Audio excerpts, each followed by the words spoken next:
I jokingly told my sister that I had lost my job. I had no prospects. The recession was not going anywhere fast. I was broke. My unemployment benefits had lapsed. I had nothing in the reserve. All my savings were wiped out to pay off a salary that was no longer direct deposited into my account. My employer closed plants and moved overseas. I sat on my dining chair one morning and jotted down what I considered to be my best traits. If life were to come to a standstill, and no more jobs or salaries were ever going to return to our lives, what would I be? I went through all of my talents and thought to myself, here is my hardly used skill. I am going to be a hooker. No sin in that if I don't have money to buy food for myself, right? There must be a verse in the Bible that will absolve my decision. Deuteronomy, Mark, Luke? Any prophets, any disciples, anyone at all? I quickly called my doctor and had myself checked. I was fine. Now my first day at work. What do I do? I have seen women crowding the downtown mall at night with fur coats chewing gum with lipstick. That is what I am going to do. The first night was non-eventful. No one talked to me or knew anything about who I was.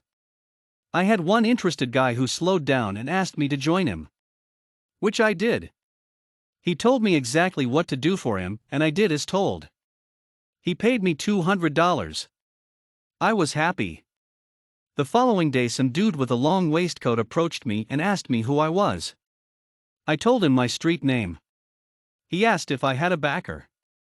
I told him maybe, trying to be coy. He asked me if I worked for the cops. I said maybe. He asked if I needed protection. I said maybe, who's asking? And then he showed me a gun and said, look here, I want no trouble from you. I can tell that you are new here. If you mess with my girls you will get it, you hear? I will let you stay on this corner of the street until I feel like you cannot work this corner. I glanced at him and gave him an up and down look, insulting him in my mind, and said, go on, and then what will you? Oh wait, I have a customer. I jumped into this huge dude's car, laughing and pointing at my terrorist once-over dude. I did my deal and made about $500 because he had friends who also were willing to pay. I did this for about 3 months and my frightening dude, who in fact was interviewing me for my street job, showed up unexpectedly and marched directly towards me. What do you say, you give us a break and let us help you, he said. I say go on. I said with a lot of confidence. I think that by then I had decided that I could die, it really didn't matter. I was already in the dark world and I was great at it. Look here, instead of picking leftover guys from my girls, I could set you up real good, he said, putting his shoe on the block of cement tiles where I was sitting, waiting to be picked up. Let me think about it, I said, defiant and hoping that he will just go away. When I got home and washed my body with industrial soap to wash away all the men of the night out of my hair, I thought about it. What is a nice girl like me doing in a joint like this? Dear diary, I changed my mind. I now want to be an understudy in a play.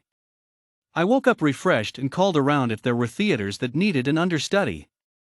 I was lucky on my 5th call. I was invited for an interview which I aced because, unlike my other applicants, I was not desperate or hungry enough to frighten them into hiring me. They promised to pay me minimum wage and all the food that I could eat. Caterers dropped all sorts of gourmet foods that were not eaten by actors and actresses because most of them were always on a diet. I did this gig until I realized that I will never be called to be a replacement for any actress. They were very professional, and I was just hanging around the set for food and a conversation. So I quit. What to do? What was to be next?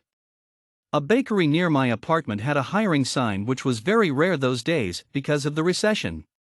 I walked in wanting to use what is generally my pastime as a hobby that could also give me income. I was hired. I like to bake. I interviewed with a sample of the cake that I had baked the night before. This gig was slow but fulfilling. Many who dared to buy a cake, especially for big events like birthdays or weddings, had a story to tell, and I was always ready to listen. I was great at this gig until the guy from the corner knocked on my door wondering where one of his girls was. If at all I was hiding her from him. He knocked on the door, walked past me, and looked under my beds and sofas for her. I was utterly disturbed by his behavior, and what was a hobby soon turned into a threat. I then became paranoid and quit my latest gig. What next? At this point, I was not even checking for open positions in my industry. It was like I had an internal clock that wanted to keep up with my desire for adventure. I was in a drugstore to buy some of what I needed when I noticed that the staff at a nearby car were carrying a help wanted sign. I like cars. I drive when I am lonely or bored. I once left Los Angeles to buy a loaf of bread and ended up in San Francisco because I was lazy to return to my apartment. I approached them and asked if I could help. I was hired on the spot, and my job was to fill the consoles with soap and water, to register the cars that drove in and out of the car wash, accept payment, and sell what I could, which was part of the car wash sales. I didn't like this gig very much because people like to talk a lot. I once had a conversation with a customer that lasted for an hour, and I did not have the guts to ask her to leave. I kept talking as I helped other customers.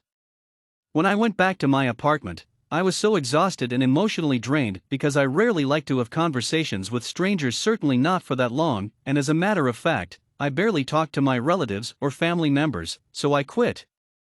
I love dogs. Maybe I could be a dog walker. Sure enough, when I looked in the newspaper, there was an article about a new company called Paws which had just opened and was looking for dog walkers and dog trainers.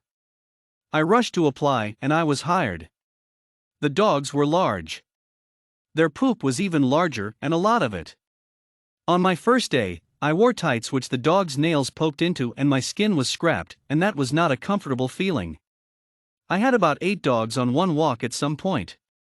Luckily, they were not aggressive, so my first week was trying and full of pain. Eventually, poop scooping took the zeal for life or dinner out of question, so I quit. By then, I no longer felt dirty. I felt okay to be a nanny to a physically disabled girl that one of the families in my neighborhood needed help with. I signed up for this gig knowing that I had no plans of doing it for a long time. She was in a wheelchair. She was able to talk, but not very well. As much as I did not like talking, I felt the need to reach out to her, to hear her view about the world that she viewed on the outside, but was not a part of. I only had to help her maneuver herself in and out of the wheelchair if she needed to relieve herself, and that bothered her. I tried to reassure her that she was just fine. We talked a lot about many things. I found out that she liked to read. She used her books to help her escape her reality. So, talking to her was like being invited to another world where she existed by her own rules. I liked her and worried about her.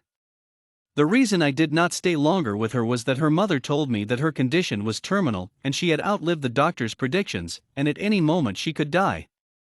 I feared that and felt that I did not have the necessary emotional gumption to deal with that, so I quit. As we speak, I have taken into writing. I write blogs and get paid for recommending products. I am unsure how long I will keep doing that.